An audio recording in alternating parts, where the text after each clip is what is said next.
May mga bagay tayo na nagagawa mali man o tama, na masasabing hindi sinasadya.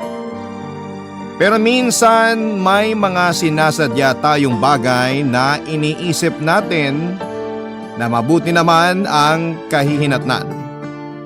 Ikaw kabarangay, ilang beses ka nang nakagawa ng bagay na hindi mo sinasadya? Dear Papa Dudut, ako po si Mona, 61 taong gulang na.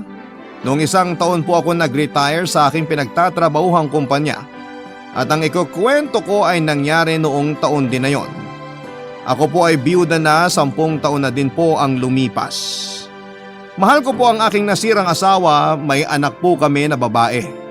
Siya po ay si Liza. Dahil Mona po ang pangalan ko, siguro po ay may ideya na kayo na bakit Lisa ang pinangalan ko sa kanya. Opo, dahil po ito sa isang painting.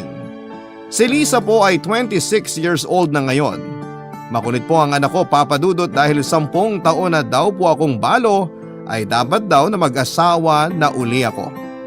Pero hindi ko na po hinahanap ang pag-aasawang muli, Papa Dudut. Masaya na ako sa kung anong estado ko ngayon. Masaya na ako na kaming dalawa ang magkasama ng anak ko. Pero sinasabi niya palagi na dahil sa trabaho niya ay hindi naman daw siya palaging nasa bahay at kasama ko.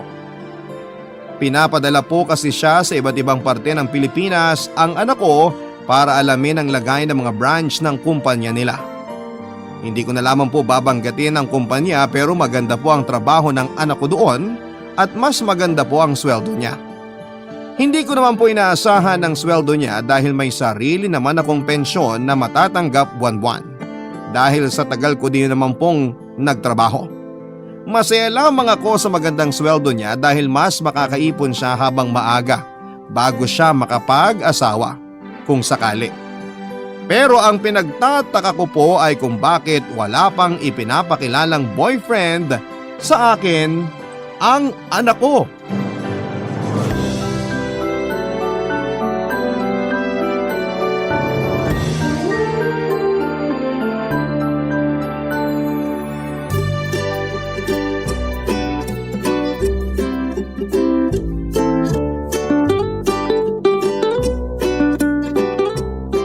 Ma.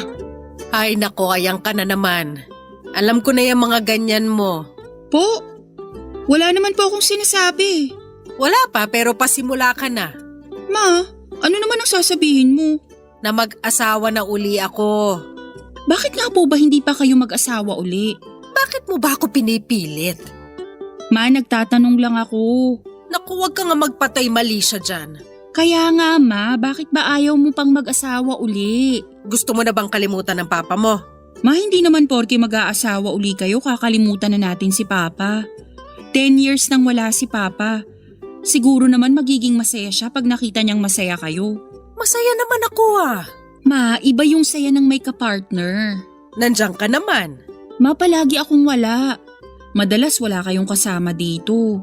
Ano bang wala? Hindi ba dito natutulog ang pinsan mong si Norma pag umaalis ka? Ma, si Norma ay nagbabantay lang sa inyo. Iba yung partner talaga. Ang kulit mo anak.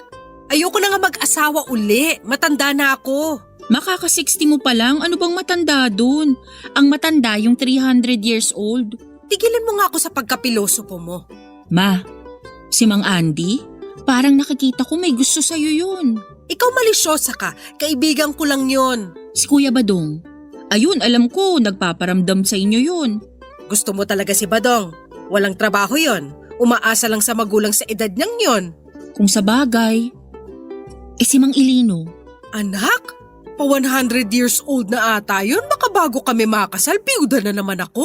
Sobra ka ma. Sinasabi ko lang ang totoo. Lahat naman tayo papunta ron.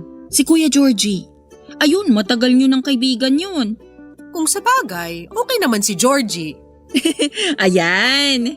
Pero may taga-makeup ako, taga-tahi ng damit. Ano ka ba? Para lang kami magkumari nun. Bading po si Kuya Georgie? Mula nung high school pa kami. Bakit po hindi ko alam? Secret lang namin yun. Matagal nang bading si Kuya Georgie. Hanggang ngayon hindi pa nag-a-out? Hoy, Pakialam mo ba sa kanya? Kung lalantad siya, dapat galing sa kanya. Walang karapatan ng kahit sino na ilantad ang pagkatao ng sino man. Natanong ko lang naman po. Masyado kang maraming tanong. Nasabi ko tuloy sa yung sikreto ni Georgie. Huwag mong ipagsabihan, ha? Kanino ko naman po ipagsasabi? Malay ko sa'yo. Ma, sa mga kakilala ko, wala pong nakakakilala kay Kuya Georgie. Aba kung meron pala, sasabihin mo. Ma, don't put words into my mouth. Eh kung itong basahan ang iligay ko dyan sa mouth mo, ang dami mong tanong. Which reminds me about my original question. Ay naku, tigilan mo ko. Ma, gusto ko lang naman may kasama ka sa pagtanda.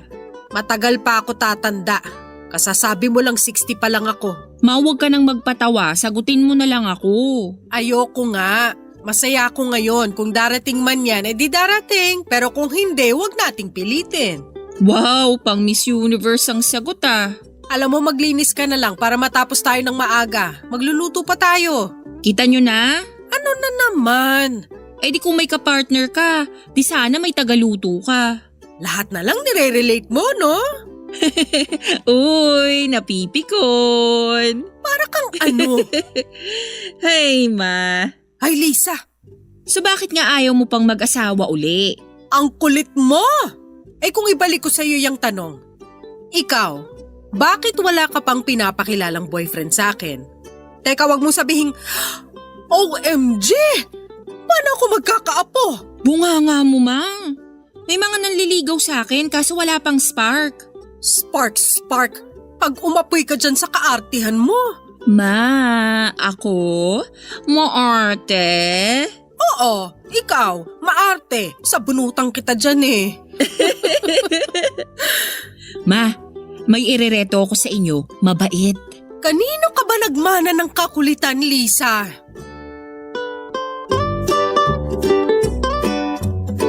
Papa Dudut, napakakulit ng anak ko. Naintindihan ko naman siya dahil nga palagi akong walang kasama. Pero mas nakakatakot naman kung hindi mabuting tao ang makasama ko. Kaya kung maghahanap lang din naman ako, sana yung kapareho ng nasira niyang tatay.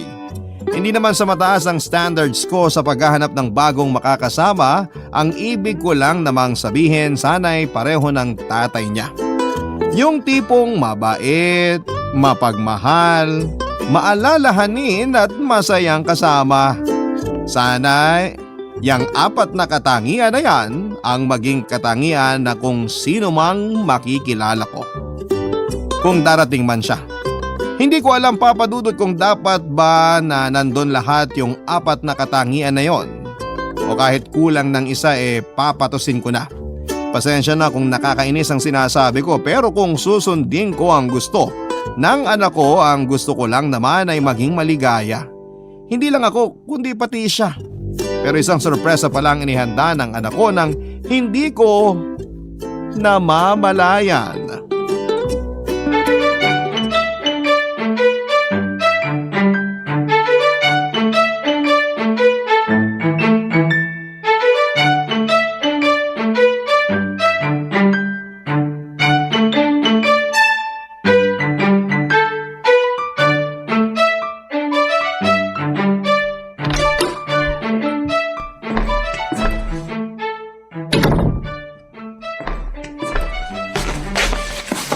Ma, saan ka galing?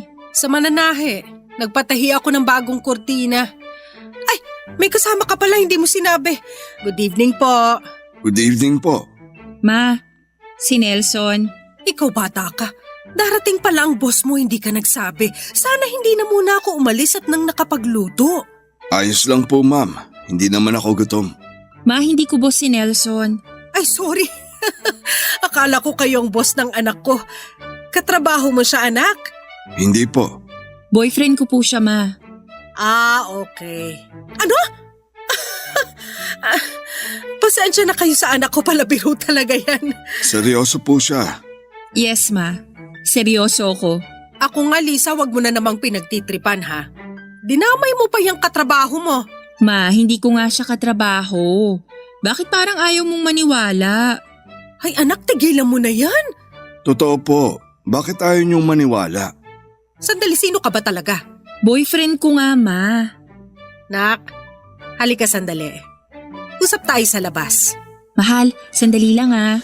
No problem.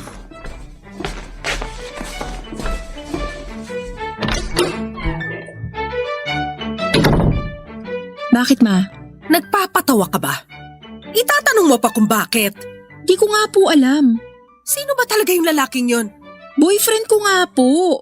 Anak, wag mo naman akong lokohin, please. Ma, seryoso nga, boyfriend ko siya. Anong nangyayari sa'yo? Di ko kayo maintindihan. Anong mahirap intindihin? Ang tanda na nung sinasabi mong boyfriend, pwede ko na maging tatay yun ah. OA ka ma ha? Halos magkaedad lang kayo ni Nelson, siguro matanda lang siya ng ilang taon. O alam mo pala eh. Kaedad ko di parang tatay mo na. Ma, ganun talaga. Di ba nga sabi, ang pag-ibig ay bulag? Oo, bulag ang pag-ibig. Bakit pati ikaw na bulag? Pag-ibig ka ba? Isipin mo nga yung ginagawa mo.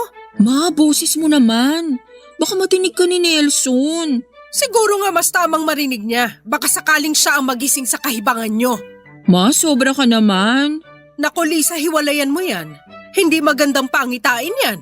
Ma naman, bigyan mo ng chance si Nelson. Kilalanin mo muna siya. Sa itsura pa lang niya, kilala ko na siya. Anak, baka isipin ng mga tao, gipit na gipit tayo at humanap ka na ng sugar daddy. Hindi naman siguro iisipin ng tao yun. Pues ako tao at iniisip ko yon. Mahal, okay lang kayo? Oo, mahal. Yak! Ano po yun? Wala! Sabi ko nakakaiyak yung napanood kong pelikula. Ano po bang napanood nyo, ma? Ano? Ano po ang napanood nyo? Yung sinabi mo pagkatapos niyan. Ma? Hindi ko kaya to. Matutulog na ako. Hindi ka pa kumakain, ma. Hindi na ako kakain, baka may suka ko lang lahat. Good night! Okay lang mama mo? Hayaan mo na. Basta yung pinag-usapan natin, ha? Oo naman. Uuwi na din ako para makakain mama mo. Sige, ingat ka. Papa Dudut, hindi ako makapaniwala. Oo, hinahanapan ko ng boyfriend ang anak ko pero hindi ko siya hinahanapan ng guardian. Papa Dudut, na lamang ko na 63 years old na pala si Mang Nelson. Matanda pa sa akin yun ng 3 taon. Hindi ko maintindihan kung ano bang kalokohan ang tumatakbo sa utak ng anak ko.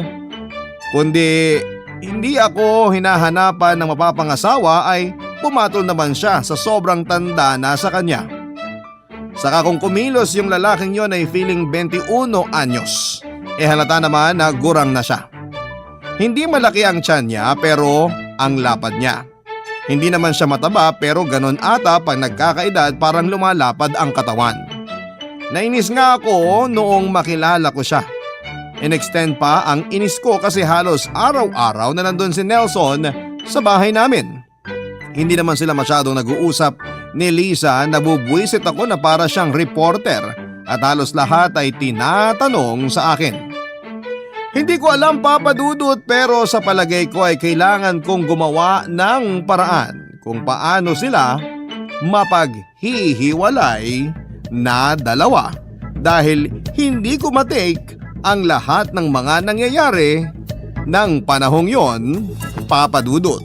Barangay Love Stories. Barangay Love Stories. Papa Dudut, lahat na ng klase ng approach ay nasubukan ko na para lamang layuan ng anak ko yung Nelson na yon.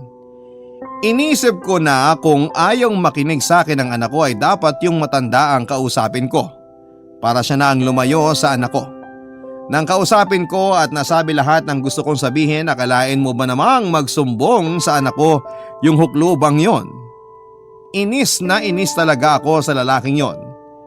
Yun namang anak ko, kulang na lang ay gawin siyang santo, si Nelson. Lahat ng papuri ay sinasabi na kesyo mabait daw, mapagmahal, maalalahanin at masayang kasama. Alam kong inuutulang ako ng anak ko kasi sinabi niya yung mga sinasabi kong katangian ng isang lalaki na gusto kong makasama kung sakali. Sobrang papuri ng anak ko sa Nelson na yon at nakakaumay na. Mahal na mahal ata talaga niya yung matanda. Hindi ko maintindihan kung bakit at naisipan ko na baka ginayuma ang anak ko o pinakulam. Ewan, Papa Dudut. Napaka-imposible kasi talaga.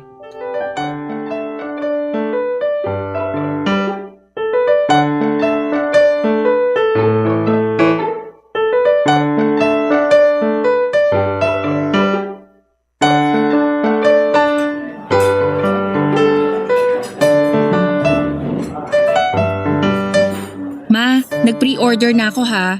Pero kung may gusto ka pa, ayan ang menu.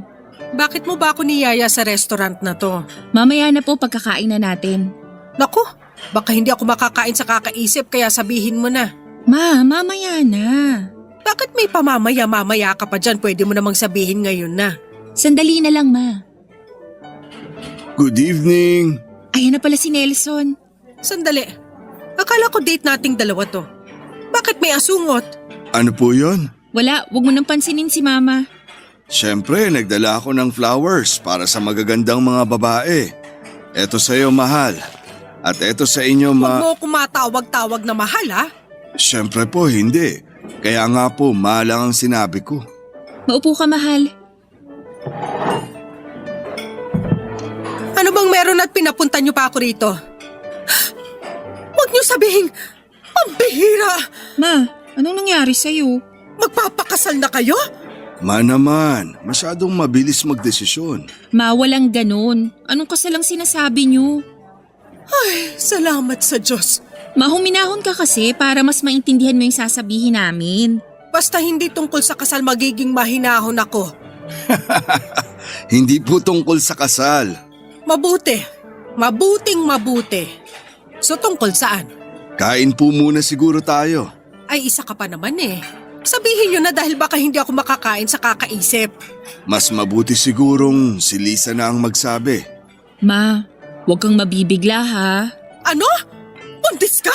Ma, ang OA mo naman eh. Hindi ako buntis. Ay, salamat. Ang tagal pa kasing sabihin na bobuisit na ako. Ma, sa bahay na muna titigil si Nelson ha. Magsasama na kayo? Eh mas pinalalaan niyo pa. Hindi nga nagpakasal, nag-live-in naman. Ma, hindi kami magli-live-in. Pinapagawa kasi ang bahay niya eh kaysa mag-hotel siya. Sinabi ko na lang na doon na muna siya sa atin. Ganon din yun. Magsisiping kayo. Ma, hindi. Doon siya sa bakanting kwarto, doon sa guest room. Sana sinabi mo muna sa akin yung mga ganyang desisyon mo. Ma, ito na nga oh. Sinasabi ko na sa inyo ngayon. Sinabi mo kung kailan desidido ka na. Sana sinabi mo ng mas maaga. Kahapon lang po namin napag-usapan. Kaya kinumbinsi mo ang anak ko para doon ka patirhin sa bahay. Hindi po. Huwag mo nga akong mapopo. Mas matanda ka pa sa akin. Konti lang naman. Matanda ka pa rin. Opo. Ibig kong sabihin oo. Ma, sana maging maayos ang pagtanggap mo kay Nelson. Bakit may ginawa ba akong mali sa kanya? Wala pa naman. Gusto mo ba? Hindi naman. Salamat, Ma. Saan naman? Sa pagpayag na doon na muna si Nelson sa bahay. Sumagot na ba ako? Ma naman, nakakahiya naman kung hindi natin siya tutulungan. Wala ba siyang kamag-anak? Nasa ibang bansa na lahat. Kahit isa wala kang kamag-anak dito sa Pilipinas? Patay na lahat. O bakit hindi ka pa sumunod? Ma naman! Ang ibig kong sabihin sa ibang bansa, bakit hindi siya sumunod doon? Ayokong iwan yung negosyo ko. Ayokong iwan ang Pinas at ayokong iwan si Mahal. Oh, ang sweet. Tumigil ka nga, kadiri ka. Ma naman. Lisa, okay lang kung ayaw ng mama mo na doon ako tumuloy sa inyo. Sinabi ko bang ayaw ko? Ang arte mo. Mapaggawa ka naman ng kwento dyan. Pumapayag na kayo? Hindi pa, huwag kang atat. Papayag yan si Mama. Mabait yan eh. Hoy, harap-harapan mo kung inuuto. Ma naman? So okay na ah. Bahala ka. Yay! Kahit naman hindi ako pumayag ay wala pa rin akong magagawa, Papa Dudut. Kasi pag naglambing na ang anak ko, kahit na hindi ako umuo, alam na niya ang ibig sabihin ng hindi ko ay pagkumpirmang oo sa kanyang gusto. Kaya doon nanirahan ang lalaking yon at hindi lang 1 o 2 araw kundi 10 araw. Mahigit 1 linggo kong pakikisamahan ang estrangherong yon. Papadudot 1 araw pa lang siyang tumutuloy sa bahay ay naiinis na ako. Hindi naman kami close para maglakad siya sa buong bahay na naka-boxer shorts at sando lang. Ano na lang ang sasabihin ng mga nasa paligid pag nakita nila na may lalaking halos hubad na nasa bahay ng 2 babae na byuda at 1 dalaga. Gusto ko na nakasarado lamang ang lahat ng bintana, papadudot, para lang huwag siyang makita. Pero ang nakakainis ay may mga naging kaibigan pa siya na kapitbahay at sinasabi niya na sa amin siya nakatira. Halos wala akong mukhang maiharap sa mga kapitbahay kapag tinatawag ako para kumustahin ang Nelson na yon. Lahat ng mga bagay na dati ay kami lang ng anak ko ang gumagawa simula nang tumuloy si Nelson sa bahay, lagi na siyang kabilang. Nasisira na yung bonding namin ng anak ko dahil sa inis ko sa lalaking yon. Para akong presong nagbibilang ng araw ng aking paglaya. Pinipilit kong hilahin ang mga araw na bumilis at 10 araw na kaagad. Sa loob hanggang sa labas ng bahay, hindi ako tinantana ng kabwisitan ng Nelson na yon.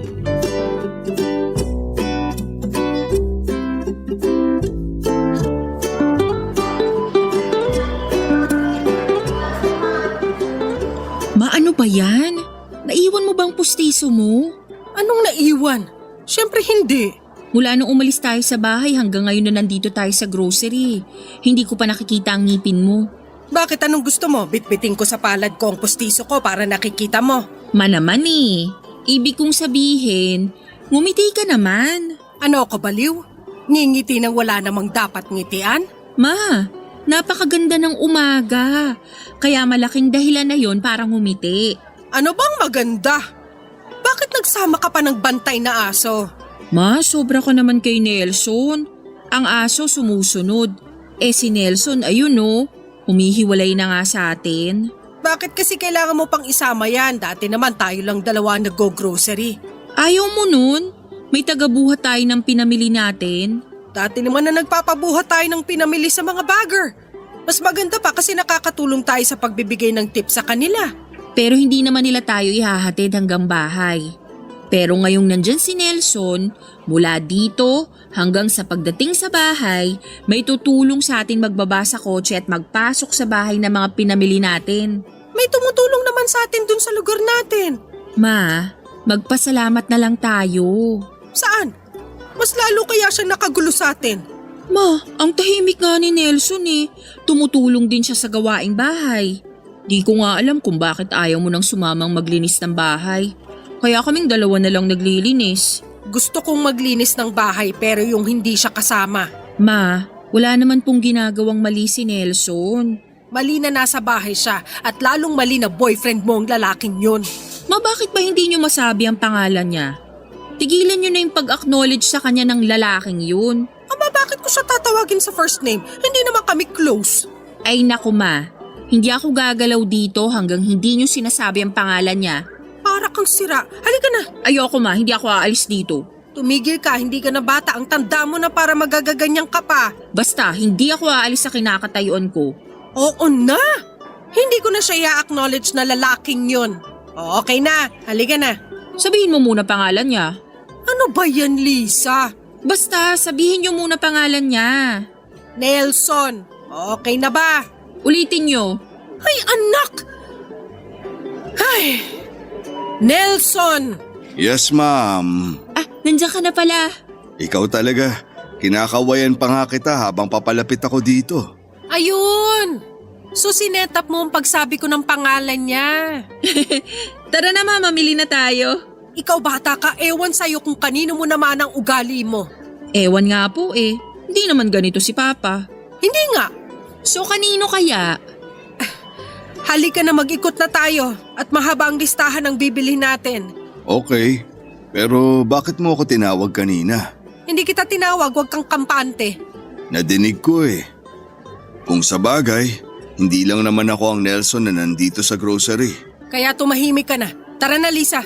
May kakilala pa kayong ibang Nelson na nandito sa grocery? Oo nga, ma. Tigilan mo ako, Lisa, pag uumpugin ko kayo. Nino po? O gusto mo ikaw na lang iumpog ko sa sarili mo? Aray, masakit yon. Ano ba, Lisa? Tatawa ka na lang ba dyan? Iiwan na talaga kita. Eto na nga po, ma. Tara na. Nelson! Tigilan mo ako pag napikon ako. Ako na magtutulak niyang cart niyo. Sige, itulak mo yung tatlo sabay-sabay ha. Ako nang bahala sa cart ko. Yang kay mama na lang ang itulak mo. Akin na yan. Kaya kong magtulak. Gusto mo itulak pa kita palabas eh. Nakakatawa yung joke mo. Hindi ako nagjo-joke. Ano, mag-grocery ba tayo o mag-aaway kayo dyan? Huwag kang tatabi sa akin ha. No problem. Dito lang ako sa likod mo. Huwag ka dyan sa likod ko. Baka kung ano pang gawin mo habang nakatalikod ako. O ano na? Coming! Bastos talaga. Napaka-ungentleman. Hindi man lang ako pinauna. Buisit! Pero hindi pa pala doon natatapos, Papa Dudut. May mas malaki pa palang gigimbal sa akin. Habang nagluluto ako isang gabi ay nilapitan ako ng aking anak. Una, nakikipagkwentuhan. Sinamantala ko ang oras na yon kasi wala yung buwisit na si Nelson. Masaya kaming nagkwentuhan ni Lisa. Kaya pala ganoon ay inihanda ako ng anak ko para sa mas malaking pasabog na balita. Tinawagan daw siya ng opisina at kailangang i-check ang branch nila sa Baguio. Unay natuwa ako, ibig sabihin pag alis ng anak ko ay aalis din ang buwisit sa bahay namin. Pero mali ako, Papa Dudut. Maling-mali ang iniisip ko. Hindi ko akalain na sasabihin sa akin ng anak ko na alas 6 siya pero aalis siya pero iiwan niya ang lalaking yon. Halos maluno ko na ang sarili kong dila dahil sa gulat. Ayaw kong pumayag pero sinabi ng anak ko na mabait si Nelson at huwag daw akong mag-alala dahil hindi gagawa ng anumang mali si Nelson. Paano niya masasabi yun? Ilang taon niya na bang kakilala ang matandang yun? Kahit na anong tanggi ko, ang naging ending pa rin ng pag-uusap ay nasunod ang anak ko. Ang mas nakakagulat ay hindi man lang ako nabigyan ng panahon para makapaghanda kasi kinabukasan na mismo ang alis ng anak ko. Ibig sabihin pagdating ng umaga noong sumunod na araw ay ang mukha ng lalaking yon ang una kong makikita dahil siya na lamang ang makakasama ko sa bahay.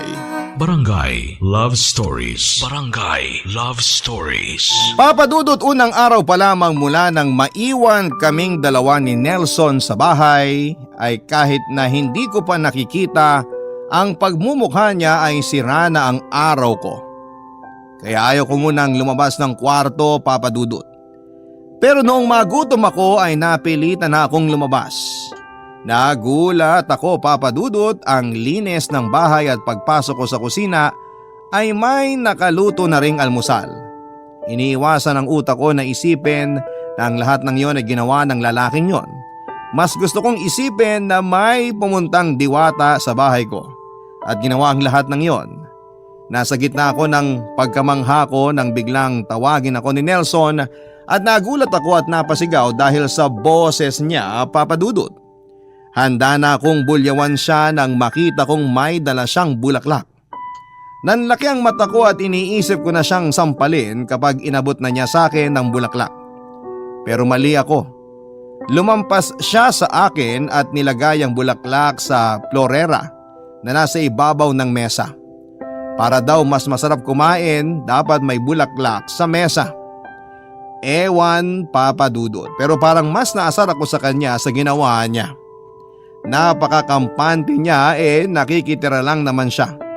Pinakialamanan niya ang paglilinis at pagluluto sa bahay at parang sinasabi niya na mali ako buong buhay ko na hindi ako naglalagay ng bulaklak sa lamesa. Hindi ko alam kung hanggang kailan ko kakayanin ang presensya ng lalaking yon. Gusto ko siyang paalisin kaya lang baka sumama ang loob ng anak ko. Dapat ang anak ko mismo ang magpaalis sa kanya.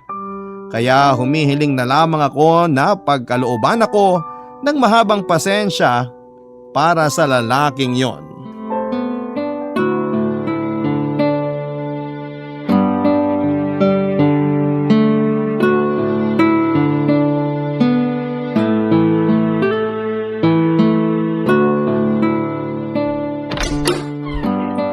Ano ba to? Bakit ang dilim? Napundi yung ilaw? Ay hindi, pinatay ko. O bakit naman? Magpapasikat ka na para makatipid ng kuryente. Hindi. Eh bakit hindi mo buksan ang ilaw? Wala naman akong sinabing bawal gumamit ng kuryente. Teka, anong binabalak mo? Huwag kang lalapit. Ha? Nakaupo lang ako dito. Anong lumalapit? Buksan mo nga ang ilaw. Oh, ayan. Bakit mo pinatay ang ilaw? Manonood ako ng pelikula eh.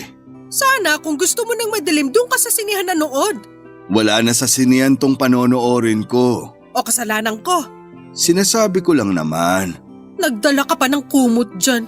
Ano ka ba, manonood o matutulog? Kasi para may… Huwag ka na magpaliwanag. Ano, ihilata ka dyan habang nanonood? Paalala ko lang ha, hindi ikaw ang may-ari ng bahay. Hindi naman ako hihiga. Alam mo, ewan ko kung bakit nakakapagsinungaling ka pa. Eh huling-huli ka na. May kumot ka. Imposibleng hindi ka ihiga. Sige, hindi na ako magkukumot. Dapat lang, kunting hiya naman. Pasensya ka na. Ano yan? Alin? Yung mga nasa ibabaw ng mesa. Ito? Kailangan mo pa bang iangat? Eh alam mo naman na yan ang tinatanong ko. Mga sitsirya. Alam ko, chichirya. Oh, bakit mo pa tinanong? Pilosopo ka? Ang sinasabi ko, diyan kakakain ng chichirya mo sa sofa ko? Eh may mga malalaglag dyan. Mamaya lang gamin dyan o ipisin. Iingatan ko naman. Ingatan? Paano? Makikita mo ba kung may mga mahuhulog dyan? O sige, hindi na lang ako kakain ng sitsirya. Kung gusto mong kumain, dun ka sa labas. Hindi kita pagbabawalan dun. Tsaka sa edad mong yan, nagchichichirya ka pa talaga ha? Saka ako nakakainin yan. Bakit pa ang dami mong seremonyas? Manonood ka lang naman ng pelikula. Nakasanayan ko na kasi. Well, siguro pwede yan sa bahay mo. Kaso nandito ka. Kaya yung mga ganyan hindi pwede rito. Pasensya na. Nawala sa isip ko magpaalam eh. Nawala o talagang wala kang pake? Hindi naman sa ganon. Kailan ba matatapos ang bahay mo? Malapit-lapit na din. Ang tagal naman ang gumagawa. Tsaka dapat andun ka buong araw para na-check mo kung maayos ba ang pagkakagawa. May engineer naman ako doon. Wow! Pinagyayabangan pa ako. Hindi naman, sinasabi ko lang. Ewan, makapasok na nga sa kwarto. Pwede na ba akong manood? Ano ba yung papanoorin mo? Tik-Tik, The Aswang Chronicles. Horror? Oo. Napanood ko na yan. Maganda yan, nakakatakot. Oo. Sige, manonood na ako. Gusto ko uli mapanood yan. Okay. Sige, ipe-play ko na. Sandali, patayin mo yung ilaw para mas maramdaman natin yung takot. Okay, sige. Ayan! Buksan mo na yung chips para may nginunguya tayo. Okay, anong gusto mo dito? Kahit ano dyan. Oh, ito na lang. Oh, eto na. Lagay mo dyan sa gitna para kukuha na lang ako. O play mo na. Okay. Sandali, natatakot ako. Hindi ko pa nape-play, natatakot ka na. Eh nakakatakot kasi yan eh. Pa-share dyan sa kumot mo, panaklob ko pag nakakatakot na. Oh, eto. Salamat. O sige, play mo na. Ay! Ano ka ba? Bakit ka ba nanggugulat? Tinitingnan ko lang kung talagang natatakot ka. O siya, sige. Ipe-play ko na. Matatakotin talaga ako, Papa Dudut, pero mahilig pa din akong manood ng mga nakakatakot. Ang hindi ko namalayan ay buong pelikula pala ay nakayakap ako kay Nelson. Hindi ko namalayan yon hanggang sa hindi natapos ang pelikula. Nang mapatingin ako kay Nelson ay nakita kong nakangiti ito sa akin. Nagkatinginan kami ng mata sa mata. Ewan kung ano ang naramdaman ko ng mga oras na yon. Hindi ako nagalit, hindi din ako nahiya. Nung una, nagpatay mali siya na lamang ako. Pero buong gabi ay hindi ako nakatulog sa kakaisip sa mga nangyari. Papa Dudut, hindi ko alam kung anong nangyayari sa akin ng mga oras na yon. Kinabukasan nga tinanghali ako ng gising dahil nga napuyat ako sa kakaisip. Paglabas ko ng kwarto gaya ng nakaraan, malinis at maayos na ang bahay. May naluto at nakahanda ng almusal at gaya din noong nakaraan, napapasok si Nelson ay may dalang bulaklak. Tiningnan ko ang mesa, nandun na ang florera at may bulaklak na ito. Wala nang ibang florera para paglagyan ng hawak na bulaklak ni Nelson.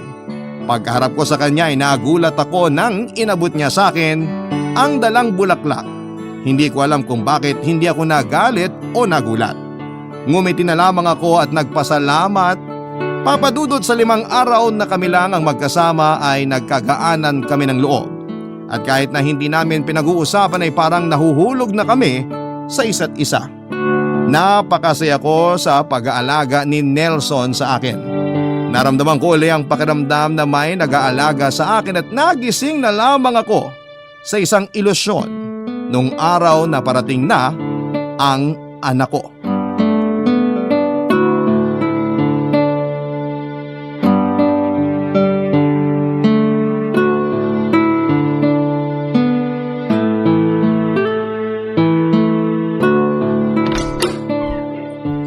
Nandito na ako. Ipapasok ko muna tong mga gamit mo sa kwarto mo, ha? Salamat. Ma, ano, nabibingi? Sorry, hindi kita narinig. Ang lakas-lakas ng boses ko eh. Pasensya na, may iniisip kasi ako eh. Anyway, I missed you, Ma. Ano ba yan? Wala man lang, na-miss din kita, anak. Ay, sorry. Oo, syempre, na-miss din kita. Parang ang cold naman. May sakit ka ba, Ma? Ha? Wala. Ma, huwag kang naglilihim, ha? Ha? Lihim? Opo. Kung may nararamdaman kayo, huwag niyong nililihim. Sabihin niyo sa akin. Hindi maganda yung naglilihim ng sakit. Wala, anak. Wala naman akong sakit. Wala kayong pangit na nararamdaman? Wala naman. Maayos ako, anak. May iniisip lang ako. Anong iniisip niyo? Lisa, saan ko ba ilalagay itong mga gamit mo? Ha? Sandali, nandyan na ako. Ma, ayusin ko lang yung gamit ko. Mag-uusap tayo, ha? Ha?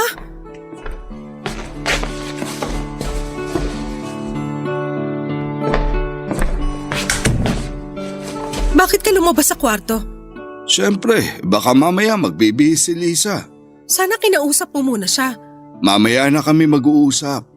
Ikaw, kinausap mo na ba siya? Hindi pa. Bakit? Natatakot ako.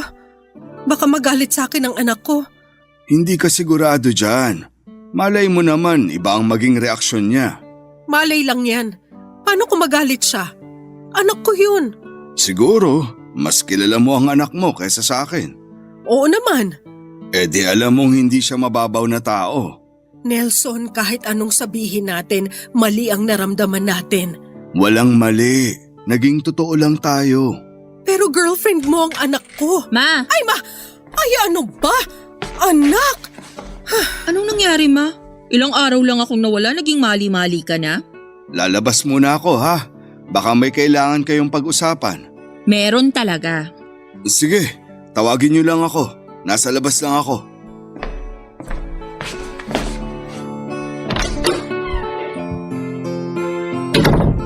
Anak, kumain ka na ba? Opo. Baka gusto mong kumain uli, may niluto si Nelson na nilagang bulalo dyan. Wow! Bakit napawaw ka sa bulalo? Hindi po sa bulalo. Doon po sa pagtawag nyo kay Nelson ng Nelson at hindi ng lalaking yon. Ha? Kasi ano, nalaman nyo na mabait talaga si Nelson. Ha?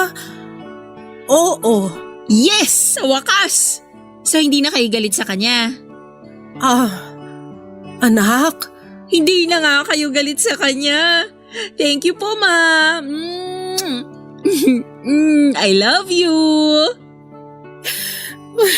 Ma, anong nangyayari? Nelson! Oh, bakit? Anong nangyari? Si Mama. Sandali, kukuha ako ng tubig. Ma, anong nangyari sa inyo? Anak, patawarin mo ko. Bakit, Ma? Anak. Ano ba yun, Ma? Sabihin mo na. Anak, hindi ko sinasadya. Abang wala ka, nagkagustuhan kami ni Nelson. Anak, patawarin mo ko. Ayaw kong ilihim sa'yo. Pero pinapangako ko, hindi na ako makikialam sa relasyon niyo. Ma! Sorry, anak. Yes! Yes! Yes! Papa Dudut, takang-taka ko sa reaksyon ng anak ko. Hindi ko alam kung may nangyari ba sa kanya sa Baguio hanggang sa may inamin siya sa akin. Plinano niya pala talaga ang lahat. Pati ang pag-alis niya, ginusto niyang iwan kami ni Nelson para mas magkakilala kami. Hindi pala niya talaga boyfriend si Nelson kundi isang matagal ng kliyente na naging matalik niyang kaibigan. Dahil open sa kanya si Nelson tungkol sa buhay nito, nang maikwento ni Nelson na naghahanap siya ng babaeng pakakasalan ay bigla daw akong naisip ng anak ko. Sa 5 taon na naging magkaibigan sila ay kilalang kilala na ni Lisa si Nelson kaya alam niyang mabuting tao ito. Kaya matapos ang 5 taon na paghihintay ay sinakatuparan na ni Lisa ang kanyang plano. Gusto niya talaga kaming magkalapit dahil para sa kanya ay bagay kami ni Nelson. Hindi direktang inireto sa akin ni Lisa si Nelson dahil alam niyang tatanggihan ko kagad ito. Kaya nag-isip siya ng ibang paraan at ayun na nga ang ginawa niya. Pinapangako ni Lisa si Nelson na huwag bibitaw sa plano at magtiis lang ng kaunti na siya namang ginawa ni Nelson. Dahil nagkagusto na daw ito kaagad sa akin sa unang pagkikita pa lamang namin. Bagamat nagigilty ay hindi din maamin ni Nelson sa akin ang totoo. Ayaw niya sa kanya manggaling ang katotohanan dahil baka ma-misinterpret ko pa siya, Papa Dudut. Nagtagumpay ang anak ko, mahigit 1 taon na ang relasyon namin ni Nelson at masayang masaya kami kahit na hindi pa kami kasal. Si Lisa pag tinatawag niyang Nelson si Nelson ay palagi kong pinagsasabihan na pa ang itawag niya. May boyfriend na din ngayon ang anak ko sa wakas. Kaya pala hindi pa siya nagrerelasyon ay nangako siya sa sarili niya na hindi siya magbo-boyfriend hanggat hindi ako nagkakaroon ng mamahalin at magmamahal sa akin. Salamat po Papa Dudut sa pagbasa ng aking makulit pero nakakatuwang kwento. Ang inyo pong forever kapuso at kabarangay, Mona. Nagustuhan ng iyong napakinggan? Ituloy yan via live stream sa www.gmanetwork.com/radio. Barangay LS 97.1 Forever!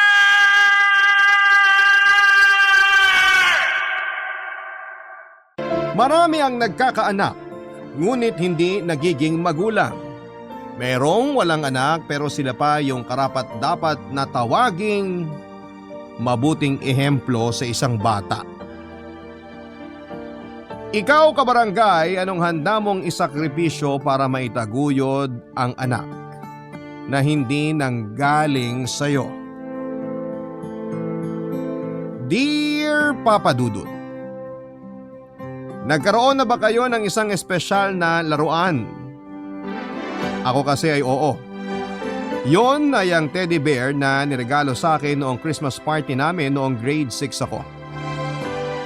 Yun po ang unang laruan ko, Papa Dudut, kaya naman mahal na mahal ko ang teddy bear ko. Saksi po kasi ang laruan kong yon sa mga lungkot at saya na pinagdaanan ko. Lalo na noong kabataan ko, Papa Dudut. Pero bago ko po palawakin ang kwento ko ay gusto ko po munang magpakilala sa inyo. Ako po si Jethro, 40 years old. Nagtatrabaho bilang maintenance technician sa isang electronic company dito sa Antipolo, Rizal. Papa Dudut, avid listener po ako ng Barangay Love Stories at gustong gusto ko po kasi ang mga istorya ng buhay, pag-ibig at pag-asa na ume-ere sa programa ninyo. Ang sabi ko sa sarili ko balang araw ay magpapadala ako ng sulat sa inyong istasyon para ikwento ang mga naranasan ko. na magsisimula noong 18 years old ako. Ulila na po kami sa mga magulang ng ate Myra ko at siya na lamang ang kasama ko sa buhay at sa maliit naming nirerentahang kwarto. Si ate po ang nagpapaaral sa akin simula high school pero hindi na po niya ako kayang sustentuhan noong magkolehiyo ako. Dahil maliit lang naman ang perang kinikita niya bilang cashier sa isang 24 hours convenience store. Tapos ay nabuntis pa siya ng boyfriend niya at hindi pinanagutan. Ako po ang kasama ni ate sa mga check-up niya sa ospital hanggang sa panganganak niya sa lying-in. At hanggang sa pag-aalaga sa pamangking kong si Archie, ako po ang nakatoka, Papa Dudut.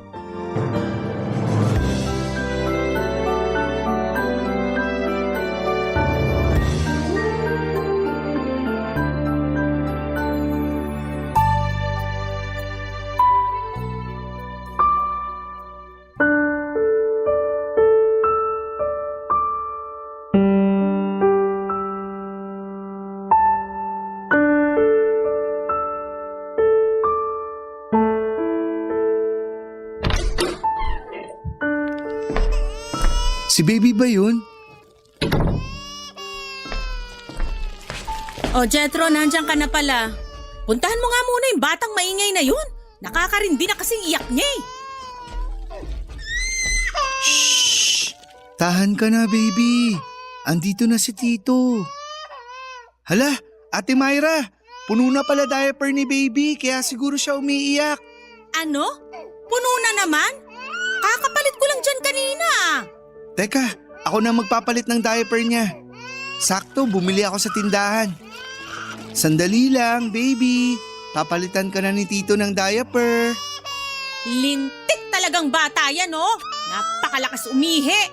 Di naman kasalanan ni baby yun, ate. Sino may kasalanan? Yung kapitbahay nating chismosa na kani-kanina lang pinuntahan ako rito sa bahay natin para pagsabihan na patahimikin ko sa kaiiyak yung batang yan? Kung bakit kasi umalis-alis ka pa eh. Ako tuloy yung naiwan dyan sa maingay na yan. Lintik na buhay to, oh. Kinita ko lang naman yung dating kaklase ko. May iniram akong libro. Sus, dami mong katwiran. Ba't matagal bago ka bumalik? Yan tuloy, ilang minuto kung tiniis yung kangangawa ng batang yan. Kung makapagsalita ka, parang hindi mo anak si baby ah. Ayan, okay ka na. Bago na diaper mo. Huwag ka nang umiyak. Ayoko naman talaga sa batang yan. Ikaw lang ang may gusto dyan. Kung pwede lang na itapon ko na yan sa basurahan o ipalapa sa mga asong kalye, gagawin ko eh. Para wala nang sagabal sa buhay ko. Dagdag gastos pa kasi. Hirap na nga ako mag-budget eh. Hindi ka ba kinikilabutan sa mga sinasabi mo sa anak mo? Magdahan-dahan ka naman sa pananalita, ate. Hindi naman niya naiintindihan yon. Kaya ano bang kinakatakot mo dyan? Di nga niya naiintindihan. Pero naririnig ng Diyos mga sinasabi mo sa baby mo. At mali yun kasi nanay ka niya. Dapat mahal mo siya at hindi mo sinasabihan ng mga masasamang bagay. Ate naman? Kahit ano pang sabihin mo, hindi na magbabagong nararamdaman ko para dyan sa batang yan. Para sa akin, peste yan sa buhay ko. Kung di siya dumating, edi hindi ako iwanan ng boyfriend ko, di ba? Sana magkasama pa rin kami ngayon. Masaya lang. Walang iniisip na kung ano. Sana talaga hindi na lang nabuo yung batang yan sa tiyan ko. Dun ka sa ex-boyfriend mo magalit, hindi sa anak mo. Saka paano mo nasasabi yan? E pareho naman kayo nag-enjoy habang ginagawa yun. Ulitin mo nga yung sinabi mo? Puro kayo pasarap. Pareho naman kayong takot sa responsibilidad. Bastos ka! Bastos ka rin kasi. Masama na bang magsabi ng totoo? Hindi. Pero yung mga sinasabi mo, yun masama yun. Bata-bata pa ng pamangkin ko para iparamdam mong hindi mo na siya mahal. Nanay ka pa naman niya. Paano na lang paglaki niya? Sige nga. Sino na lang magiging kakampi niya kung harap-harapan mong pinapakita na ayaw mo sa kanya? Hindi ko alam. Problema ko pa ba yun? Saka andyan ka naman. Mukha nga magkasundo kayo kaya baka ikaw na lang maging kakampi niyan kung yun ang pinoproblema mo. Para ka namang ewan, Ate Myra. Huwag mo na kasing ipilit sa akin na magustuhan ko yung batang yan. Sapat na yung binuhay ko siya at inire sa mundong to. Buti nga kahit papaano binibilang ko pa yun ng gatas at diaper eh. Kulang na nga sinasahod ko. Sandali nga, maiba tayo. Nakahanap ka na ba ng mapapasukan? Tandaan mo, Jetro, hindi ko na kayang solohin yung gastusin natin ha. Nadagdagan pa tayo ng palamunin. Ay, meron na, kaso part-time lang. Tinulungan ako makapasok ng kaibigan ko sa burgera na pinagtatrabahuan niya. Duty ko bandang hapon, 4 na oras lang. Ano? Bakit part-time lang? Plano ko kasi mag-enroll ng vocational course para maipagpatuloy ko pa rin yung pag-aaral ko. Sus, sagabal lang yan eh. Gusto ko makapagtapos, ate. Graduate ka naman ng high school ah. Ba't hindi ka pa makontento? Taas ng pangarap mo? Kung wala kang bilib sa akin, wag mo na lang akong pagsalitaan ng di maganda. Di ka kasi nakakatulong. Kalalaki mong tao, masyado ka madrama. Pwe! Mabuti pa, patulugin mo na lang yung batang yan. Kakainis, tumitingin pa sa akin. Buisit. Para pong nakakahawang sakit kung ituring ni Ate Myra si Baby Archie samantalang wala naman pong ginagawang masama sa kanya ang anak niya. Sa katunayan, ang gwapo at ang amo po ng mukha ni Baby. Kaya hindi ko maisip kung paanong patuloy siyang inaayawan ni ate ng panahon na yon. Dahil sa kagustuhan kong ipagpatuloy ang pag-aaral ko ay nag-working student ako, Papa Dudut. Pero kumuha lamang ako ng vocational course na may kinalaman sa trabaho ko sa kasalukuyan.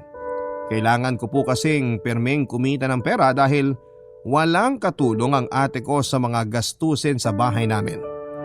Tapos ang baby pa po kaming inaalagaan na masasabi kong ako na ang tumatayong tatay.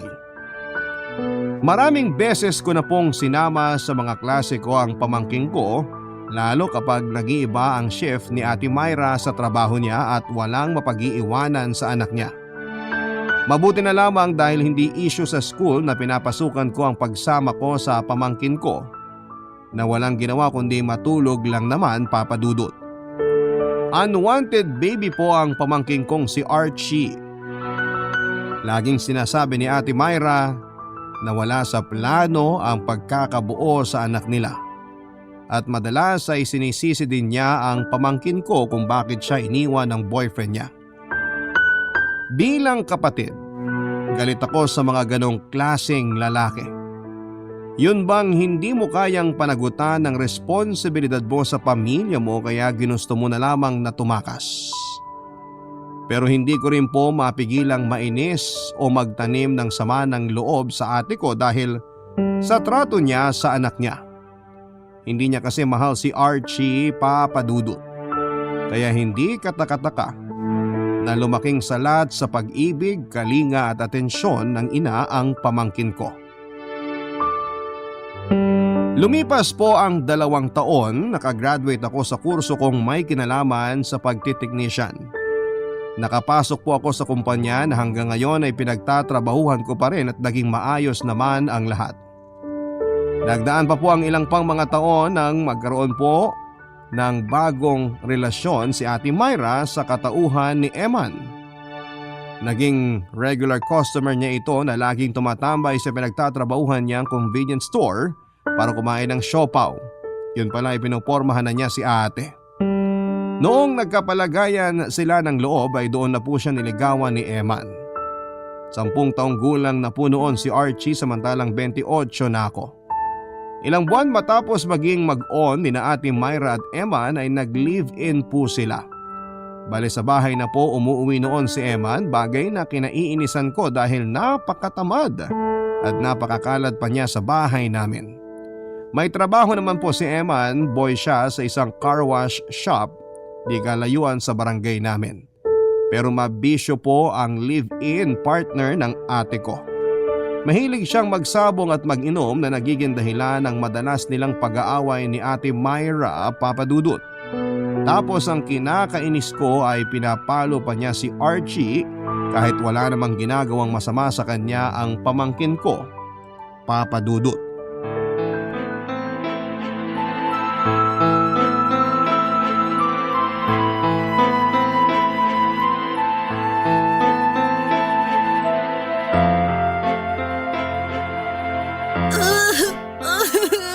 Linti ka talaga! Napakasutil mo! Tama na po, Papa! Sinong papa papa! Hindi mo ako papa! Loko tong batang to! Tama na, paano sasaktan na po ako? Masasaktan ka kasi lakas amats mo! Ano ba yan? Ang ingay-ingay nyo naman, Eman! Mama! Hoy, halika rito Archie! Hindi pa ako tapos sa yung mokong ka! Bitiwan mo nga kung bata ka! Eman, ano na naman bang ginawa sa'yo ni Archie? Ba't di mo tanungin yung magaling mong anak? Ikaw na lang sumagot kasi wala rin ako mapapala rito. Archie, sinabing tumigil ka na sa kakaiyak eh! Anong nangyayari dito? Bakit umiiyak si Archie? Tito! Ay naku! Bahala na nga kayo dyan! Yung niluluto ko doon nasusunog na! Tahan na, Archie. Nandito na si Tito. Kuya Eman, ano na namang ginawa mo sa pamangkin ko? Huwag ka sa akin magtanong. Ba't di yung engot na yung tanungin mo? Nang malaman mo na nakakabwisit yung ginawa niya. Archie, ano bang ginawa mo? Yung damit po ni Papa, ginamit ko pong pamunas nung natapon ko yung tubig kanina. O, tingnan mo. Di ba naman isa't kalahating tanga eh? Kaya bago-bago ng damit ko tapos gagawin lang basahan. Nasaan bang utak mong bata ka? Nasa talampakan? Ikaw tong tanga. Anong sabi mo? Sabi ko, tanga ka. Kasi pati bata, pinapatulan mo. Manong pagsabihan mo ng maayos yung bata, hindi yung sinasaktan mo. Paano mo naman nalaman na sinaktan ko yan? Eh wala ka pa naman dito. Hindi naman iyak ng ganyan si Archie kung hindi mo pinalo. Akala mo ba hindi ko alam na sinasaktan mong pamangkin ko? Baka masuntok kita. Sige, gawin mo! Alam mo di ako gaganti? Sumusobra ka na sa pananakit mo sa pamangkin ko! Tito, Akala mo atrasan kita? Pakayabang mong patpating ka. Lampa ka naman. Sinong lampa? Aray! tama na po! Ha? Sino sa atin lampa? Ay anak ng teteng! Jetro! Anong ginawa mo kay Eman? Mahal! Ayos ka lang ba? Paano ko magiging maayos? Pinadugo ng magaling mong kapatid tong labi ko. Bagay lang yan sa'yo. Masyado ka kasing mayabang. Abalintig na to ah. Tumahimik na nga kayo! Nagluluto lang ako doon tapos nagsuntukan na kayo rito, mga buwisit kayo! Sisihin mo yung kapatid mo. Masyadong pakialamero. Ate, sinasaktan ng baliw na yan si Archie. Wala akong pakialam. Ano ka mo? May kasalanan naman yung pamangkin mo kaya tama lang naturuan siya ng leksyon ni Eman. Kita mo? Ayaw mo lang kasing maniwalang pulpul yung pamangkin mo. Mas pulpul ka. Naririnig mo ba sinasabi mo, ate? Ayos lang sa'yo na pagbuhatan ng kamay ng lalaki niyan si Archie. Kasi para sabihin ko sa'yo, bata yung anak mo. Kung kasalanan niya, pwede niyo naman pagsabihan ng maayos. Huwag niyo lang saktan. Kaya lumalaking spoiled kasi lagi mo kinakampihan eh. Hoy Archie! Tumahimik ka na sa kaiiyak mo ha? Ako sasampal sa'yo! Kayo naman, manahimik na kayo dahil palalayasin ko kayo, mga buwisit kayo! Bakit ako damay dyan? Gusto ko lang turuan ng leksyon yung anak mong engot. Huwag mong tatawaging engot si Archie ah. Namumuro ka na. Sinabing manahimik na kayo!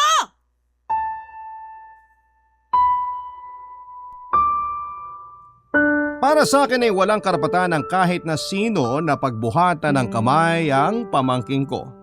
Na halos ako na ang nagpalaki. Kaya ganun na lamang ang galit ko kay Eman, Papa Dudut.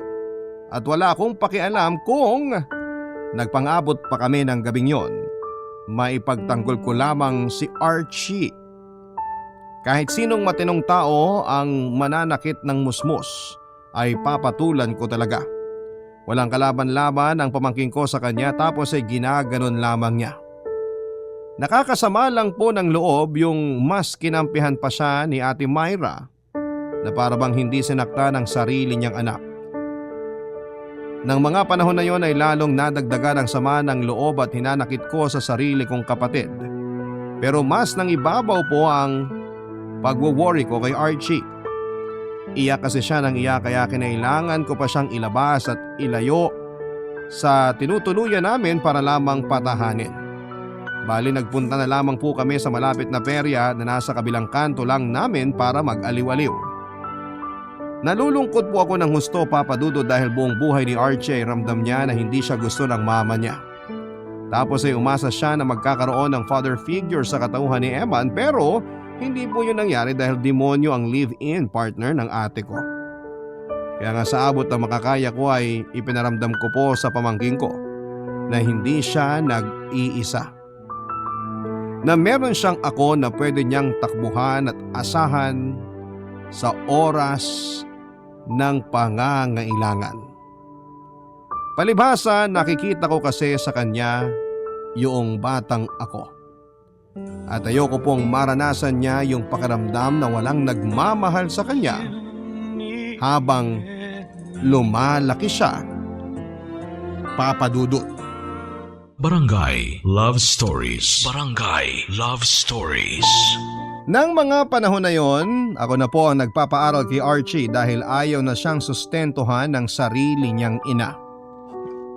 Lagi niyang sinasabi na hindi naman daw po worth it na papasukin pa niya sa eskwelahan ng anak niya sa lalaking nang iwan sa kanya, Papa Dudut. Mas mabuti pa raw na magbanat na lamang ng buto ang pamangkin ko para nakakatulong sa kanila. Minsan na pong pinasama ni ate kay Eman si Archie para maging car wash boy pero sinusundo ko po siya sa talyer nang malaman ko yon at sinabing huwag nang bumalik doon dahil ako na po ang magpapaaral sa kanya. Kahit naman papaano may trabaho ako at wala akong sinusustentuhang anak o asawa. Doon na po lalong nainis sa akin si Ate Myra at Emma na para bang pinanghihimasukan ko raw ang pamamalakad nila sa pamilyang plano nilang buuin. Pero para sa akin ay may karapatan si Archie na makapag-aral at hindi nila yon dapat ipagkait sa pamangkin ko. Nakikita ko naman po ang pagsisikap ng batang tinuring ko ng parang anak, Papa Dudut. Matalino po si Archie, star student siya lagi sa eskwela simula noong grade 1 siya. At kahit na madalas walang bilib sa kanya ang mama niya, hindi po ako nagkukulang ng pagpapaalala kay Archie na magaling siyang bata. At balang araw ay matutupad niya po ang pangarap niya. Kaya lang isang gabi ay kinausap po ako ni Ate Myra tungkol sa isang bagay na hindi ko inaasahang sasabihin niya.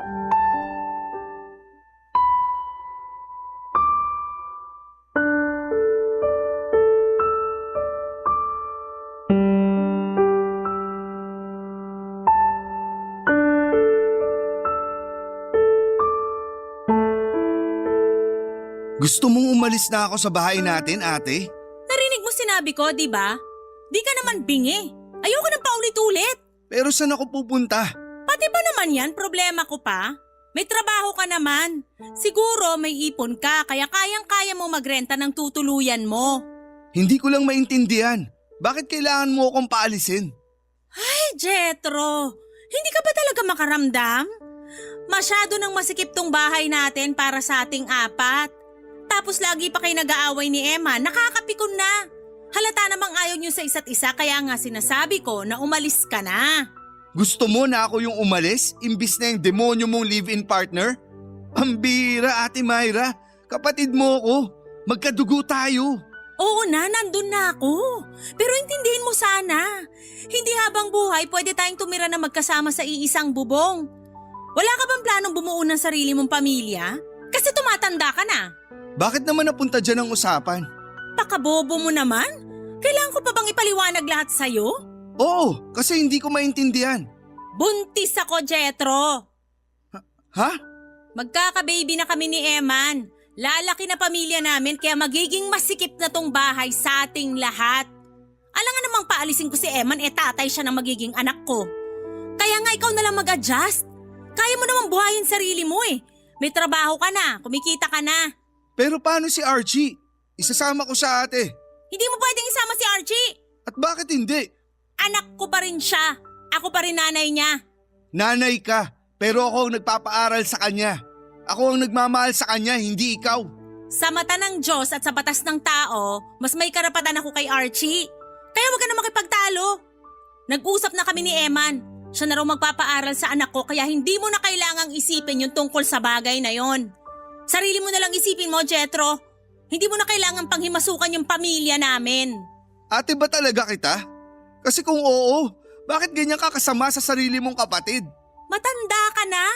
Huwag mo nang pagsiksikan sarili mo sa puder ko kasi ginawa ko na yung parte ko na buhayin at pag-aralin ka nang mamatay sina nanay at tatay. Bigyan mo naman ako ng karapatang isipin yung kapakanan ko. Hindi yung sumasabit ka lagi sa buhay ko. Walang masama sa ginagawa ko kasi kinakausap kita ng maayos. Ikaw to naglalagay ng kulay sa mga nangyayari. Hindi na ba pwedeng magbagong isip mo, ate? Di naman ako nagkukulang sa pag-aambag sa bahay natin eh. Ba naman yan, Jetro? Di mo pa rin gets? Ayaw na nga kitang kasama kasi sagabal ka sa pamilya namin ni Eman. Lubayan mo na kami. Hayaan mo na kami maging buong pamilya. Hirap mo naman paintindihin. Bobo ka ba? Ay, Kung wala ka nang sasabihin, magsimula ka na magligpit ng gamit mo. Yung spasyo mo kasi plano namin gawing karugtong ng tinutulugan namin para lumaki-laki. Kaya sana sa makalawa, nakaalis ka na. si Archie. Pupuntahan ko pa rin dito si Archie, ate. Pwede puntahan mo. Huwag mo lang tatangayin anak ko kasi magkakabaranggayan tayo. Hindi naman kita inaalisan ng karapatan sa kanya kasi pamangkin mo pa rin siya. Pero pag gumawa ka ng bagay na hindi ko gusto, di ako magdadalawang isip na ipakulong ka. Hindi naman kailangang umabot sa ganun. Dahil di naman ako kriminal, ate. Kapakanan lang ni Archie ang iniisip ko. Siyempre mahal ko yung pamangkin ko.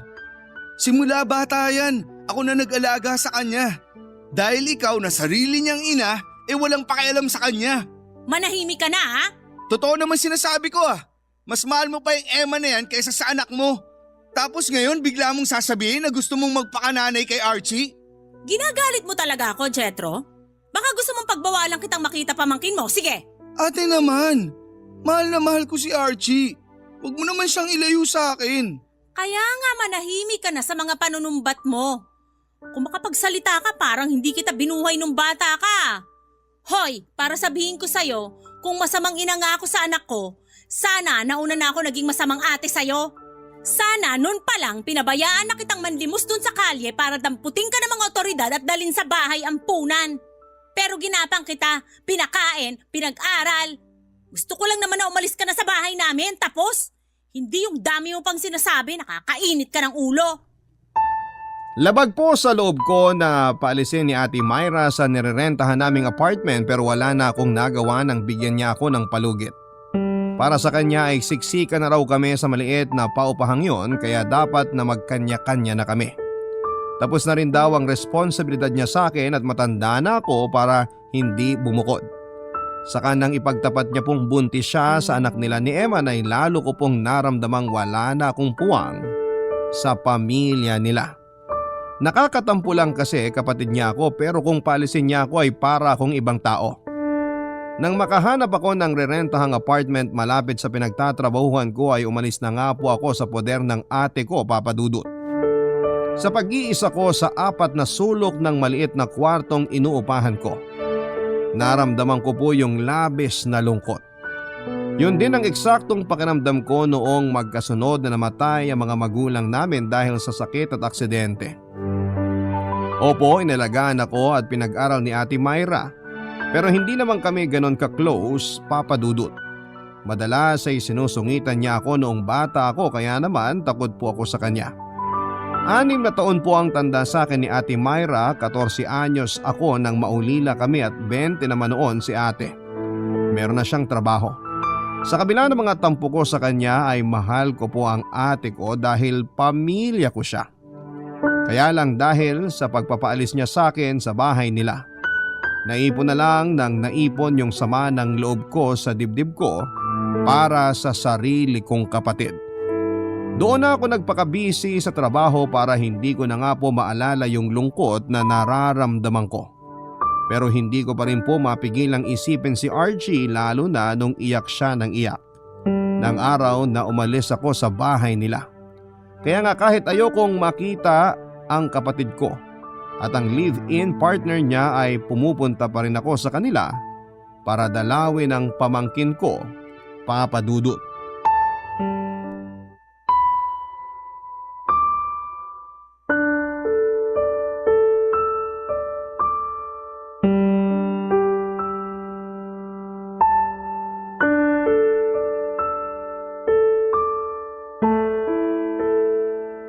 Hindi ko maintindihan. Paanong hinahayaan ka lang nilang mag-isa rito sa bahay, Archie? Hindi ka ba natatakot? Hindi naman po, Tito. Kasi may kasama po ako. Ha? Kasama? Opo. Kukunin ko po sa damitan ko para makita nyo. Ano kayang sinasabi ng batang to na kasama raw niya? Ito po, Tito, oh. Si Teddy Bear. Saan mo nakita yan? Doon po sa dati niyong damitan. Sa inyo po ba to? Oo, sa akin nga to, Archie. Di ko napansin na naiwan ko pero mabuti dahil nakita mo. Maalikabok nga po nung nakita ko tapos sabi ni Mama itapon ko na raw kasi baka sinusurot na. Kaso umiyak ako. Sabi ko lalabang ko na lang. Buti pumayag siya. Tingnan niyo, ganda-ganda na. Oo nga, para na ulit bago. Buti na lang nilaban mo at inalagaan yung teddy bear ko. Opo, kasi pag nalulungkot ako, niyayakap ko lang si Teddy Bear. Tapos nawawala na po yung lungkot ko. Lagi ko rin siyang katabi pag natutulog ako. Saan po to galing, Tito? Regalo sa akin yan nung Christmas party namin. Masaya ako kasi yan yung kauna-unahan kong laruan. Katulad mo, si Teddy Bear din yung kasakasama ko noon at kausap kapag mag-isa lang ako. Ilang beses na rin niyang tinapon ni Ate Myra kasi matanda na raw ako para magkaroon ng laruan. Pero nahahanap ko pa rin. Pinagtatapon niya tapos dinadampot ko si Teddy Bear para laban at itago sa kanya. Mabuti na lang nakita mo siya. Sa'yo na lang yan, Archie. Promise po, ingatan ko po to, Tito. Promise ha? Para kahit wala na ako rito sa bahay niyo. Kunwari kasama mo pa rin ako kasi meron ka ng Teddy Bear. Ay, di ka na po ba babalik dito? Miss na po kita. Kahit gusto ko, komplikado Archie. Pero lagi naman kitang pupuntahan dito para di mo ako masyadong mamiss. Kumusta ka naman? Di ka ba sinasaktan ng Emma na yon? Di naman po, pero madalas pa rin siyang galit sa akin. Si Mama po masungit pa rin. Iniintindi ko na lang po, Tito. Pero minsan, naiinggit po ako sa ibang bata kasi mababait mga mama nila. Tapos, mahal sila ng mga papa nila. Ikaw na lang po yung nagmamahal sa akin tapos hindi pa kita laging kasama. Ay, sorry Archie. Kasi kailangan mong maranasan yan. Hindi mo yan deserve, lalo na't bata ka pa. Pasensya ka na rin kasi wala akong magawa. Sinubukan ko pero wala akong karapatan dahil laging sinasabi ni Ate Myra na pamangkin lang kita, na siya pa rin daw ang nanay mo. Sana lagi mong tatandaan na mahal kita. Ako na nagpalaki sa'yo, kaya lagi kang laman ng puso ko. Alam ko po yun, Tito. At mahal na mahal din po kita. Sana ikaw na lang pong tatay ko. Kasi mas anak pa po trato niyo sa akin kaysa kay Mama eh. Lalo na ngayon na magkaka-baby na sila ni Tito Eman. Pero may napapansin po ako kay Mama, Tito. Huwag po kayo maingay na sinabi ko sa inyo ha. Ha? Ano yun? Nakikita ko siya laging may kausap sa cellphone. Tinatawag niya pong babe. Hindi po yun yung tawagan nila ni Tito Eman eh, kaya sure ako na ibang tao yun. Masama nagsisinungaling, Archie. Sigurado ka ba sa sinasabi mo? Opo! Tapos lagi na po silang nag-aaway ni Tito Eman. Naririnig ko, sinasabihan niya si Mama na may ibang lalaki. Sinasabi naman ni Mama na wala, na nag-iimbento lang si Tito Eman. Pag nagsisigawan na po sila, natatakot ako eh. Kaya nagtataklob ako ng kumot tapos niyayakap ko si Teddy Bear. Kung totoo nga yan, sana lang maisip ni Ate Myra na malaking gulo yung pinapasok niya. Magkakaanak na sila ni Eman. Tapos nakuha niya pang manlalaki. Hindi ko na talaga kilala ang ate ko. Hindi naman siya ganyan pero habang tumatagal mas lumalala siya. Sana mali ka lang ng akala, Archie. Sana hindi totoo.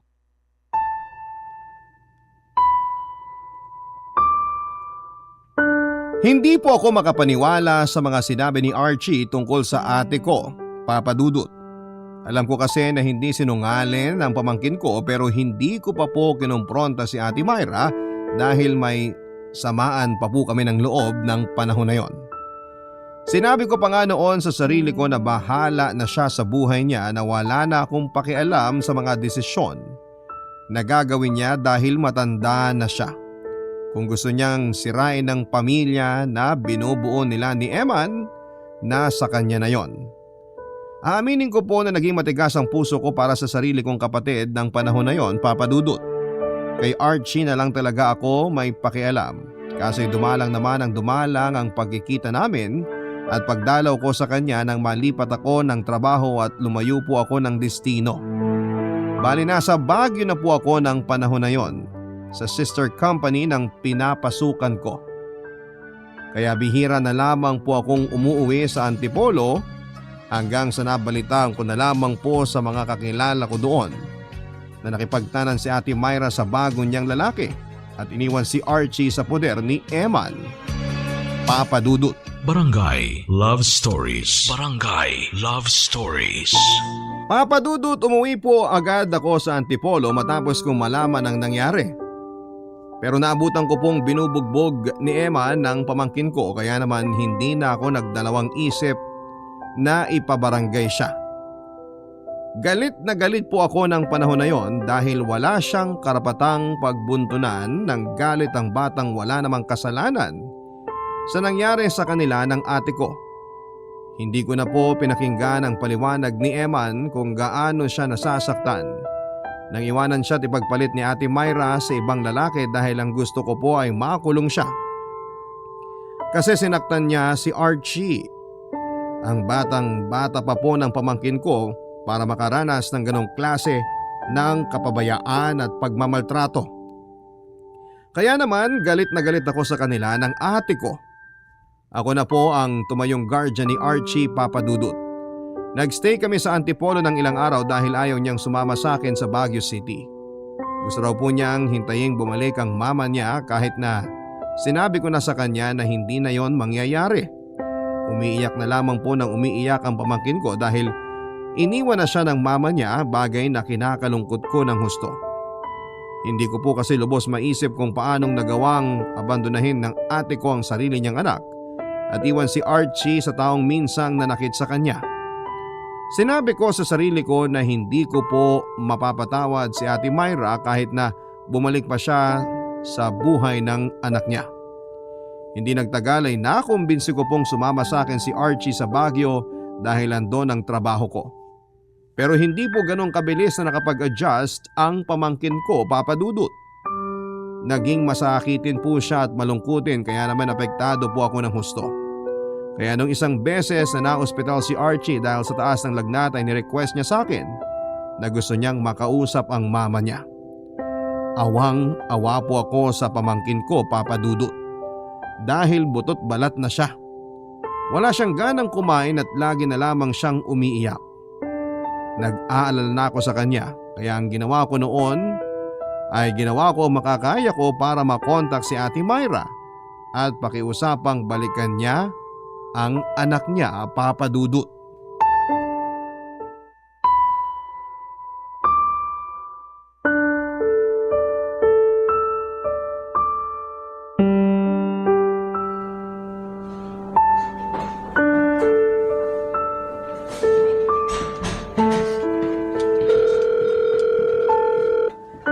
Tagal namang sagutin. Sabi ng kapitbahay namin ito raw bagong number ni ate. Hello? Hello? Ate Myra? Jetro! Naknang tok neneng! Paano mo nalaman tong bagong number ko? Di na mahalaga yun. Teka, asan ka ba? Bakit mo ba? Ate Myra naman. Nasa ospital kami ngayon ni Archie. Sinugod ko na siya rito kasi mataas lagnat niya. Pero hinahanap ka niya. Gusto ko raw niyang makausap kaya nga ginawa ko lahat para makontak ka lang. Hirap mo talagang umintindi eh. Kaya ko nga iniwan niyang batang niyang kay Eman kasi sawang-sawa na ako sa kanilang dalawa. Oh, nasa'yo na naman pala siya eh. Di ikaw na bahala dyan. Wala na akong pakialam sa kanya. Ano ka mo? Hindi ka man lang ba kinikilabutan sa sinabi mo? Anak mo si Archie, ipapaalala ko lang sa'yo. Anak na hindi ko ginusto. Napakasama mo naman. Mangilabot ka nga ate. Hindi na ako marunong kilabutan. Alam mo naman na ayoko talaga sa batang yan noon pa man. Di ko yan ginusto kahit galing pa siya sa tiyan ko. Sinubukan ko naman kaso wala talaga. Hanggang sa napag-isip-isip ko na gusto ko nang magsimula ng panibagong buhay na hindi siya kasama. Sakto, nakilala ko tong mister ko. Mas nakakalamang kay Eman kaya pati siya sinipa ko na rin sa buhay ko. Yoko kasi talaga ng mga batugan at walang alam kundi magsabong. Wala na akong pakialam sa mga dahilan mo. Sana sa akin mo na lang iniwan si Archie. Kung hindi ko pa nalaman sa mga kakilala natin sa Antipolo, yung ginawa mong pang-iiwan sa kanya sa poder ng Emma na yon, baka hindi ko na naabutang buhay ang pamangkin ko. Kaya nga umuwi ako agad. Tapos alam mo bang nadatnan ko lang naman na binubugbog ng walang hiyang lalaking yon ang anak mo. Gabi-gabi kong tinatanong ang Diyos kung paano ka naging ina, kung malademonyo yung ugali mo. Wala kang konsensya, Ate Myra. Napakasama mo. Sabihin mo na gusto mong sabihin, wala na akong pakialam. Sa kamalay natin, pasawayan si Archie kaya nasaktan ni Eman. Sutil din naman kasi ang pamangkin mo. Hindi totoo yan. Mabait na bata si Archie. Kayo ng Emma na yun yung masasamang tao rito. Sana hindi ka na lang niya naging nanay kung hindi mo lang din siya kayang mahalin. Wag mo na nga akong dramahan. Kakarindi ka eh. Kung gusto mo, ikaw na lang magmahal sa pamangkin mo. Total close naman kayong dalawa. Parang tatay na nga turing niya sa'yo, di ba?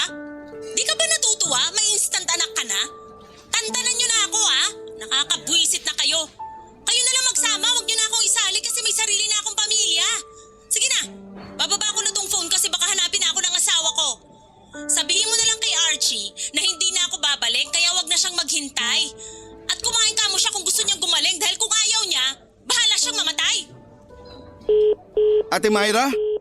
Ate Myra!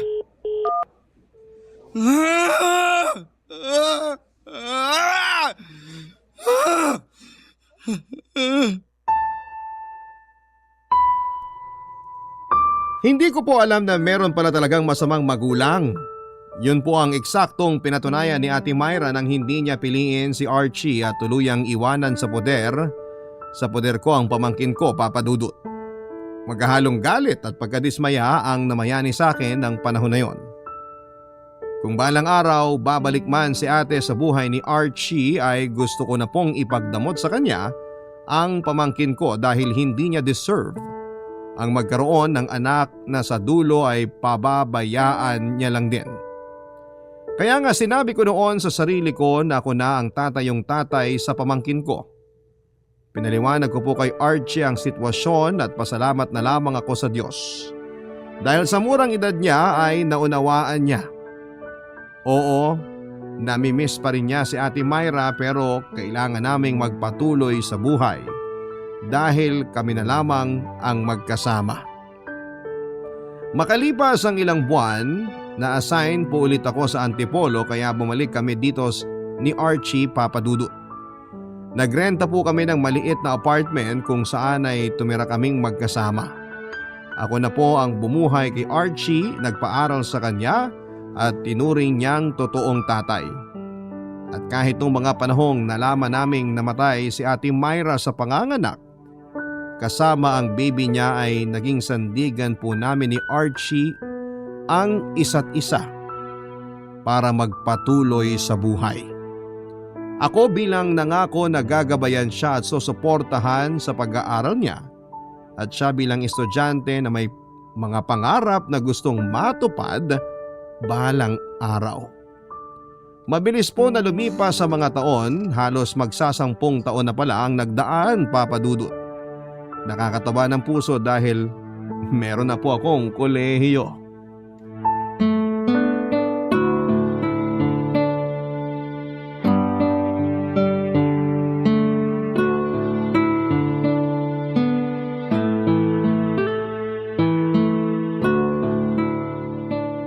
Sigurado po ba kayo na kaya nyo pag pumasok ako sa school bukas? Oo naman. O ayan, umuubo kayo.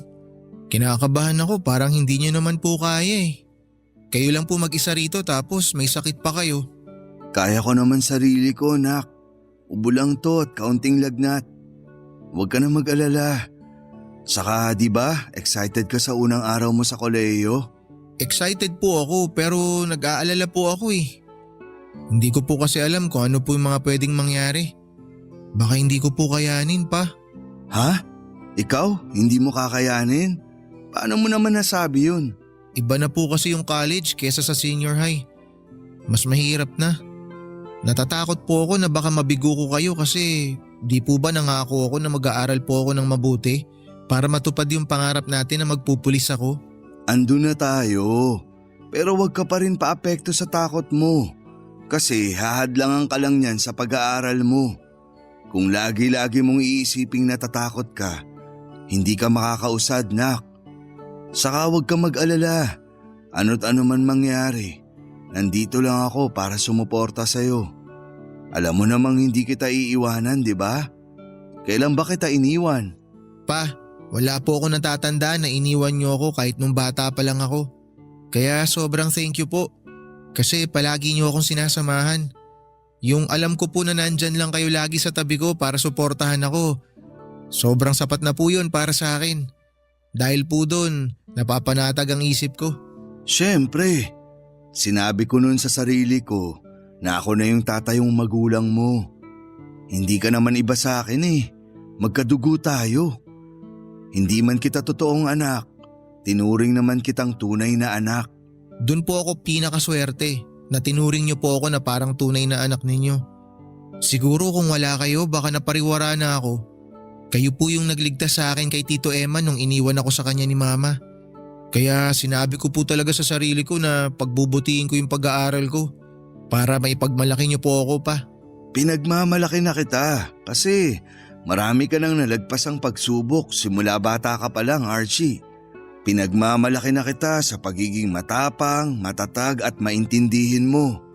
Hindi mo lang alam na ikaw yung inspirasyon ko sa buhay para magsikap at magpatuloy.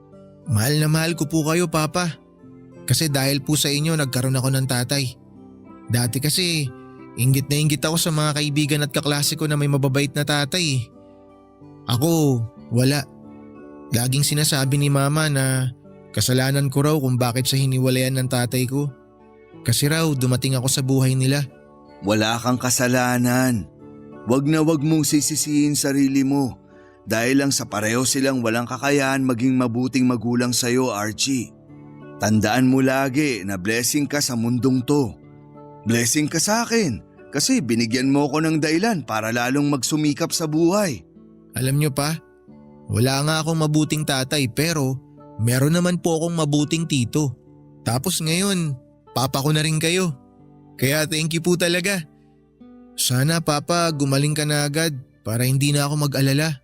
Gagaling din ako. Huwag ka sabi mag-alala. Kaunting pahinga lang to. O siya, matulog ka na. Maaga pa klase mo bukas. Hindi ka pwedeng malate. Sige po, good night po Papa. Promise, uuwi po ako na maaga pagkatapos ng klase namin bukas. Tapos kukwentuhan ko po kayo kung ano yung mga nangyari sa araw ko.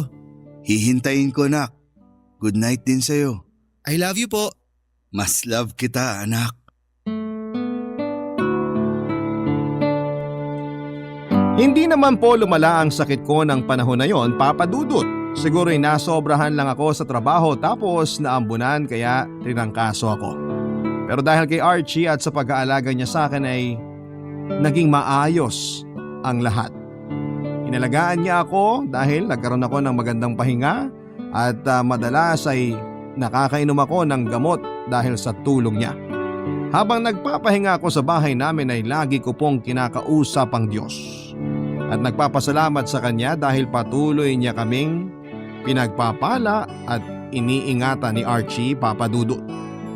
Salat man kami sa yaman at material na bagay ay punong-puno naman po ng pag-ibig ang munti naming pamilya ng pamangkin ko. Doon pa lang ay masaya na ako. Sa kasalukuyan ay nasa 3 taon na po sa college si Archie at patuloy ko po siyang iginagapang sa pag-aaral niya. Kitang-kita ko rin kasi kung gaano kasikap ang pamangkin ko na itinuring ko ng tunay na anak, Papa Dudut. Kung tatanungin ako ng mga kabarangay natin kung wala ba akong planong bumuo ng sarili kong pamilya, wala na po dahil masaya na akong kasama si Archie.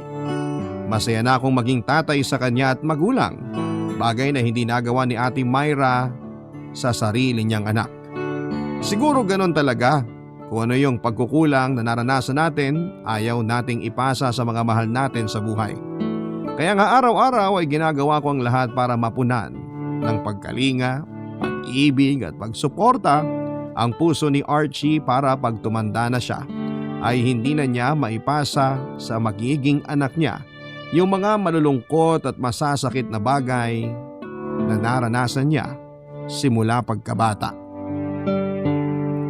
Maraming salamat po Papa Dudut sakaling mapili po ninyong i-ere ang storya ng buhay naming magtiyuhin. Sana po ay kinapulutan po ito ng aral at inspirasyon ng ating mga kabarangay. Lagi po kami nakatune in sa inyong istasyon at para sa amin ni Archie ang Barangay LS po ang number 1. God bless po and more power sa inyo. Ang inyong forever kapuso at kabarangay, Jetro. Nagustuhan ng iyong napakinggan? Ituloy yan via live stream sa www.gmanetwork.com/radio. Barangay LS 97.1 forever.